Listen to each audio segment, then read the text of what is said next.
Another day, another basketball stories na naman ang pagkukwentuhan natin.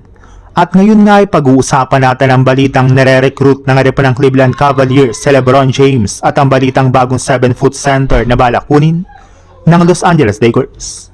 Mismong ang general manager na nga po ng Los Angeles Lakers na si Rob Pelinka ang nagsabi na gusto nga daw po niyang pabalikin at panatilihin pa si LeBron James sa kanilang lineup next season hanggang sa magretiro ito sa NBA.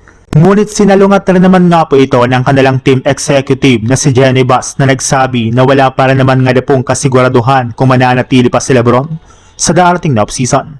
Kaya dyan pa lang ay mukhang 50-50 na nga po ang tsansa na umalis talaga si LeBron sa Lakers once na maging isa na nga po itong ganap na unrestricted free agent.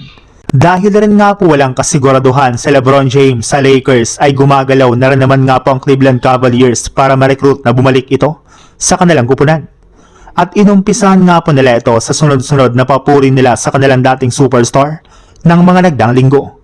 Bumubuo na rin naman nga po sila ngayon ng isang legit na championship lineup na siguradong mapapangunahan ni LeBron sa pagkuha ng kampeonato sa susunod na season. Sa ibang balita naman, di nga po katulad sa mga unang laro ni DeAndre Ayton sa Los Angeles Lakers, ay paunti-unti na nga pong lumalamya ang kanyang performance at impact sa team.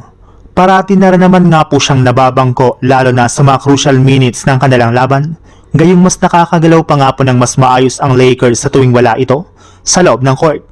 Bukod nga po sa napakalamya nitong depensa, ay nagiging liability rin naman nga po ito pagdating sa kanilang opensa sa pagmintis ng kanyang mga ginagawang easy layup at floater sa ilalim ng basket. Kaya tama lang naman nga po ang Lakers sa hindi pagkakaroon ng kanilang team ng long-term plan kay DeAndre Ayton.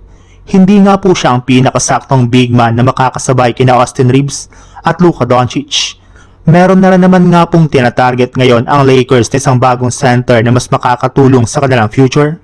At ito nga po ay walang iba kundi si Walker Kessler ng Utah Jazz na matagal na nga po nilang gustong makuha.